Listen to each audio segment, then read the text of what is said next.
جی مشتبہ بھائی یہ کہہ رہے تھے یہاں کوئی مدرسہ نہیں ہے، حفظ کرنا چاہ رہے ہیں تو اس کی ایک شکل یہ ہے نہیں کہ آپ جو کچھ یہاں کریں وہ مجھے پرسنل میں سنا دیا کریں ویڈیو کال کر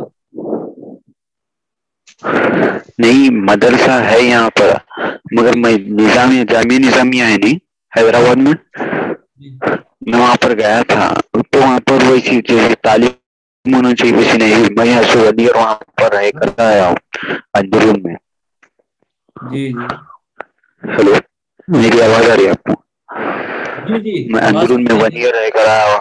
ہے، آواز گھرگھرا رہی ہے، درسی پرابلم ہو رہی ہے۔ اچھا اچھا چلو میں نظامیہ میں 1 ایئر وہاں پر کچھ تعلیمی نہیں ہو رہی، معلوم کچھ مطلب میں وہاں پر رہا، ایک پارا تک ختم نہیں ہوا میرا 1 سال میں۔ اچھا تو چھوڑیے ناظری کی بات بتا رہا ہوں میں، تو چھوڑیے ناظری کی بات، ایک پارا تک نہیں ہوا میں وہاں پر 1 سال میں۔ دراصل مجتبیٰ بھائی کوشش کرتے رہیں جی اللہ کے یہاں آپ کا شمار حافظ قرآن میں ہو جائے گا۔ دراصل کیا ہے ہماری جو انشاءاللہ۔ وہ بالکل کلین ہوتی ہے بچپن میں، تو بچپن میں قرآن کریم جلدی یاد ہو جاتا ہے۔ یہی وجہ ہے آپ نے دیکھا ہوگا بچے جو جتنے بھی حافظ ہوتے ہیں وہ بہت چھوٹی عمر میں حافظ ہو جاتے ہیں، اور جیسے جیسے اس کے ہارمونیم بدن کے بڑھتے ہیں نا تو ویسی ہی ہماری میموری ڈیوائڈ ہونے لگتی ہے، بہت ساری چیزوں کو لیتی ہے، تو پھر حفظ کرنا مشکل ہو جاتا ہے۔ لیکن آپ لگے رہیں، 1 سال میں اگر ہوا ہے ایک پارا ہوا ہے یا نہیں ہو پایا تو ابھی آپ ہمت نہ ہاریں، کیونکہ ایک حدیث شریف ہے، اللہ کے رسول صلی اللہ علیہ وسلم نے فرمایا کہ جو حفظ کرتے کرتے یا طالب علمی کی زندگی میں یعنی دین کا علم حاصل کرتے کرتے ہوئے اگر اس کو موت آ گئی تو اللہ تعالیٰ اس کا شمار عالموں اور حافظوں میں فرمائے گا۔ نہیں آپ لوگ، میں یہ آپ لوگ آن لائن یوز کراتے کیا؟ وہ نے کہا تھا آن لائن حفظ نہیں ہوتا، اس میں حفظ میں چونکہ سننا سنانا ہوتا ہے، اور آن لائن کیونکہ حفظ میں 2 مرتبہ ہوتا ہے، پہلے تو سبق سنا جاتا ہے، پھر اس کے جی بعد وہ سبق کے ساتھ جو پارا چل رہا ہوتا ہے وہ سنا جاتا ہے، پھر پارا آخر سب پارے سب تو اس کے لیے کوئی ایسا پورا نظام نہیں ہے۔ محتا۔ اچھا ٹھیک، نہیں وہی پوچھنا تھا میرے کو بس۔ اور کوئی کچھ پوچھیں گے بھائی؟ جی میں پوچھنا چاہتا ہوں کہ فرض نماز کے ہر رکعت میں سورہ فاتحہ پڑھنا ضروری ہے؟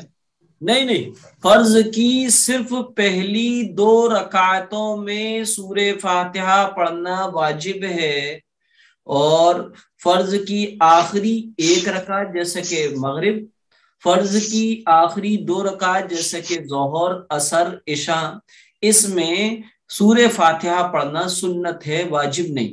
البتہ وتر، سنت اور نفل کی ہر رکعت میں سورہ فاتحہ پڑھنا واجب ہے۔ جی یہی پوچھنا تھا۔ اچھا اچھا، اور کوئی؟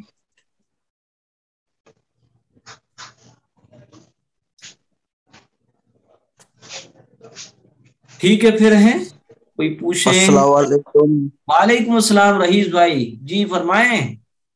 جی مفتی صاحب، آج میرا نیو ایڈمیشن ہے، جو ماشاء اللہ۔ باقی باقی کلاسیں نکل گئی ہیں میری، یا تو اچھا مجھے آپ کی ویڈیو کلاسیں مل نکل گئی ہیں تو ایسا جی میں جی کہہ دیتا ہوں کہ وہ لنک بھیج دیں گے، اور جو کلاسیں ہیں ان کلاس کا لنک بھیج دیں گے، آپ اس کو سن لیجئے گا ہے۔ جی۔ ارے ماشاء اللہ مفتی صاحب، بہت اچھی طریقے سے سمجھایا آپ نے، مگر میں تھوڑا لیٹ جوائن ہوا تھا، مگر کیا ہے کہ مجھے کل اللہ احد کے مطلب معنی بتائے دیے دوبارہ، مطلب جو صورت ہیں وہ والی، اچھا وہ صورت دوبارہ بتا دیجیے مجھے۔ اچھا میں بتاتا ہوں، سنیے گا۔ قل هو جی جی اللہ احد کی صورت کو سورہ اخلاص اور سورہ توحید کہتے ہیں۔ یہ قرآن کریم کی 112ویں نمبر کی صورت ہے، اور یہ مکہ میں نازل ہوئی ہے، اس لیے مکی سورت کہلاتی ہے۔ اس میں 4 آیتیں ہیں جی اور اس کا نازل ہونے کے اعتبار سے اس کی ترتیب 22 ہے۔ اس کا ترجمہ ہے قل اللہ احد، آپ کہہ دیجئے کہ اللہ ایک ہے، اللہ الصمد، اللہ بے نیاز ہے۔ بے نیاز کے معنی آتے ہیں جس کو کسی کی کوئی حاجت اور ضرورت نہ ہو۔ بے نیاز اس کو کہتے ہیں جس کے سب لوگ محتاج ہوں اور وہ کسی کا محتاج نہ ہو۔ تو فرمایا جا رہا ہے اللہ الصمد، اللہ اس صمد نہیں کہنا چاہیے، بعض لوگ اللہ الصمد کہتے ہیں،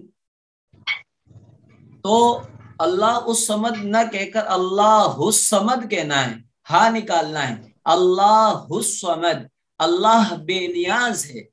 تیسری آیت ہے لم یلد ولم یولد، اللہ نہ کسی سے پیدا ہوا اور نہ اس سے کوئی پیدا ہوا۔ اس کا مطلب یہ ہے کہ نہ تو اللہ کے کوئی ماں ہے نہ کوئی باپ ہے، اور نہ ہی اللہ سے کوئی پیدا ہوا، یعنی اللہ کا کوئی بیٹا اور بیٹی نہیں ہے۔ ولم، یا چوتھی آیت ولم یکن لہ کفوا احد، یہ یہاں پر اکثر بھائی غلطی کرتے ہیں، کفون پڑھ دیتے ہیں، کفون نہیں، ولم یکن لہ کفوا احد، اور وہ نہیں ہے اس کے ہمسر برابر کا، کوئی اس کے پلے کا، کوئی اس کے جیسا کوئی نہیں ہے۔ ولم یکن لہ کفوا احد، اور کوئی اس کا ہمسر نہیں ہے، کوئی اس جیسا نہیں ہے، کوئی اس کا پارٹنر نہیں ہے، کوئی اس کا شریک نہیں ہے۔ یہ سورت کا ترجمہ تھا۔ اس سورت کو میں نے بتایا اس کی 3-4 فضیلتیں ہیں۔ ایک تو یہ کہ اس کو 3 مرتبہ پڑھ لیا جائے تو پیارے آقا حضرت محمد صلی اللہ علیہ وسلم نے فرمایا اس کو ایک قرآن کریم پڑھنے کے برابر ثواب اللہ تعالیٰ عطا فرماتے ہیں۔ دوسرا یہ ہے کہ اس کو اگر کوئی 10 مرتبہ پڑھ لے تو اس کے لیے جنت میں ایک محل تعمیر فرما دیا جاتا ہے۔ تیسرا یہ ہے کہ اس سورت کو بہت کثرت کے ساتھ پڑھا جائے اور اس سے محبت رکھی جائے تو اللہ تعالیٰ اس سورت کے کثرت سے پڑھنے اور محبت کرنے کی وجہ سے جنت عطا فرمائے گا۔ اسی طریقے سے پیارے آقا حضرت محمد مصطفیٰ صلی اللہ علیہ وسلم فجر کی جو 2 سنتیں موقدہ ہیں نا، اس میں پہلی رکعت میں قل یا ایھا الکافرون کی صورت اور دوسری رکعت میں قل ھو اللہ احد کی صورت پڑھا کرتے تھے۔ اور اس کی وجہ یہ ہے کہ تاکہ ہر بندے مومن کی جو دل اسٹارٹ ہو وہ اللہ کے ایک ہونے کے اقرار اور شرک سے براعت کے ساتھ ہونا چاہیے۔ چنانچہ علماء نے لکھا ہے کہ فجر کی سنتوں میں پہلی رکعت میں قل یا ایھا الکافرون اور دوسری رکعت میں سورہ اخلاص یعنی قل ھو اللہ احد پڑھنا سنت ہے، اگرچہ دوسری صورتیں بھی پڑھ سکتے ہیں۔ جی اس کے علاوہ کوئی کچھ؟ جی واجب الوتر میں دعائے خنت پڑھنا واجب ہے، دوسری دعائے جی جی واجب الوتر میں پڑھنا واجب ہے، جی دوسری دعا بھی پڑھ سکتے ہیں۔ دیکھیے ہاں عام طور پہ 1-2 چیزیں سمجھ لیجیے، بہت اچھا کوشچن کیا۔ وتر کے اندر تیسری رکعت میں دعائے قنوت کا پڑھنا واجب ہے۔ اگر کسی کو دعائے قنوت یاد نہ ہو تو وہ ربنا آتینا یا اللہم انی ظلمت نفسی کوئی بھی دعا پڑھے تو اس کے وتر ہو جائیں گے۔ لیکن جو لوگ یہ بتا دیتے ہیں کہ قل ھو اللہ احد کی صورت پڑھ لو تو اس سے وتر ادا نہیں ہوں گے، کیوں؟ کیونکہ وتر میں تیسری رکعت میں دعا پڑھنے کا حکم ہے اور قل ھو اللہ احد کی صورت دعا نہیں ہے، سنت ہے۔ اس لیے خوب اچھی طریقے سے آپ سمجھ لیجئے، دوسروں تک یہ مسئلہ پہنچائیے۔ بہت زیادہ بگاڑ ہے، عام طور پہ 80-90% لوگوں کو دعائے قنوت یاد ہی نہیں ہوتی اور وہ تیسری رکعت میں دعائے قنوت کی جگہ قل ھو اللہ احد کی صورت پڑھ لیتے ہیں تو وتر ادا نہیں ہوں گے۔ بلکہ ان کو دعائے قنوت یاد کرنا چاہیے.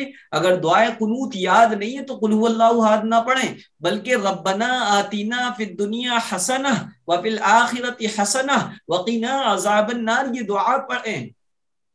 ہاں کتنے مرتبہ؟ ایک مرتبہ. البتہ یہ ہے کہ دعائے قنوت پڑھنا واجب ہے، لیکن پوری دعائے قنوت پڑھنا سنت ہے. اگر کوئی آدھی پڑھ پائے یا کوئی بھول جائے یا کوئی ڈبل پڑھ دے تب بھی نماز ہو جائے گی، سجدہ سہو واجب نہیں ہوگا. ربنا 3 مرتبہ پڑھنا ہے یا ایک مرتبہ؟ دعائے قنوت ایک مرتبہ. نہیں تو آپ نے ربنا آتنا فی الدنیا وہ ربنا ایک آتنا مرتبہ صرف یا ایک مرتبہ، 3 مرتبہ بھی پڑھ سکتے ہیں لیکن ایک مرتبہ پڑھ لیں گے تو ادا ہو گیا. اچھا ایک کب سے پڑھ سکتے ہیں؟ جب تک وہ دعا کو یاد نہیں تھی پڑھ سکتے ہیں، تک پڑھ سکتے ہیں ہم لوگ. ربنا آتنا یعنی ایک دعا مرتبہ. یاد کرنے سے تک پہلے پڑھ سکتے ہیں نا؟ ہاں جب تک یاد نہیں ہو رہی ہے، جب تک آپ ربنا آتنا پڑھیں، قل واللہ احد نہ پڑھیں، ربنا آتنا پڑھتے رہیں، اور جب دعائے قنوت یاد ہو جائے تو دعائے قنوت پڑھیں. 3 مرتبہ پڑھنے سے سورہ اخلاص یا پورا قرآن میں پڑھنے یہی تو کو بتا ثواب رہا ہوں ملے گا. آفریدی بھائی، میری بات سمجھیے گا. جو لوگ یہ نہیں بتا جو دیتے ہیں کہ دعائے قنوت یاد نہیں ہے تو 3 مرتبہ سورہ اخلاص یعنی قل واللہ احد کی سورت پڑھ لو کام ہو جائے گا، وہ بالکل غلط مسئلہ ہے. میری بات کو پوائنٹ سمجھیے گا. دعائے وتر میں تیسری رکعت میں دعا پڑھنے کا حکم ہے اور سورہ اخلاص دعا نہیں ہے. اچھا 3 مرتبہ پڑھنے سے ایک قرآن پڑھنے کا تو ثواب اب جو ہاں یہ میں نے 6000 بتایا کہ 3 مرتبہ قرآن کریم اگر پڑھ لیا جائے تو سورہ اخلاص پڑھ لی جائے تو اللہ تعالیٰ ایک قرآن کریم کا ثواب عطا فرماتے ہیں. ہاں وہ جو قرآن میں جتنے آیتیں ہیں وہ اتنے پڑھنے کا ثواب ملے گا. میرا یہ سکال یہ ہے. دیکھیے ایک دو چیزیں ہوتی ہیں، ایک تو قرآن کریم پورا پڑھنے کا ثواب ہے، ایک قرآن کریم پورے پڑھنے کے برابر ثواب، دونوں میں فرق ہے. یعنی اس کا مطلب یہ کہ اگر آپ کے پاس وقت نہیں ہے، عجلت میں ہے اور آپ کو ایصال ثواب کرنا ہے تو 3 مرتبہ سورہ اخلاص پڑھ لیجئے. اور کوئی صرف یہ سوچے کہ میں سورہ اخلاص پڑھتا رہوں اور قرآن کو بالکل نہ پڑھوں تو یہ بھی غلط ہے.